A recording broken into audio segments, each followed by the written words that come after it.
I'm gonna share with you kung ano itong dinadownload ko, and I started studying data analytics, improving and enhancing my basic knowledge about data, okay? Data analysis. I used to be a test engineer in the manufacturing company, and I used to work with data every day. So, right now, I'm trying my best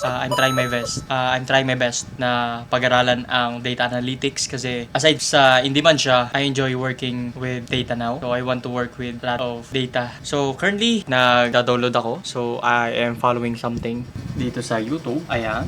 Okay. So, this is Alex, the analyst. That's where I watch and follow the videos. At ito naman yung ginagawa ko.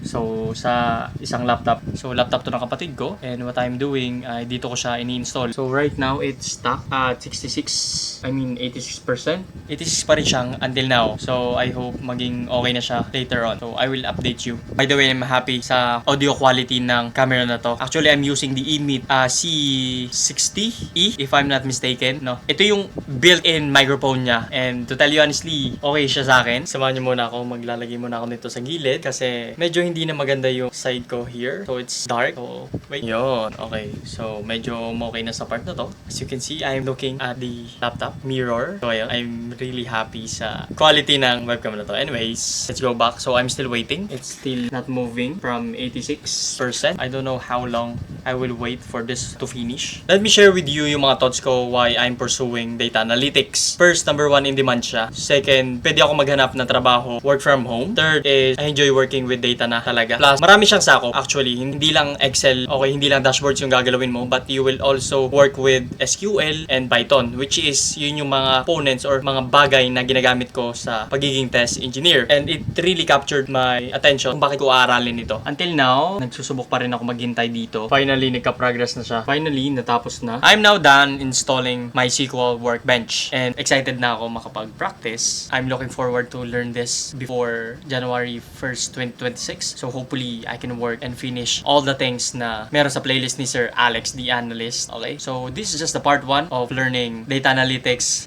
So abangan nyo yung mga susunod kong progress about data analytics.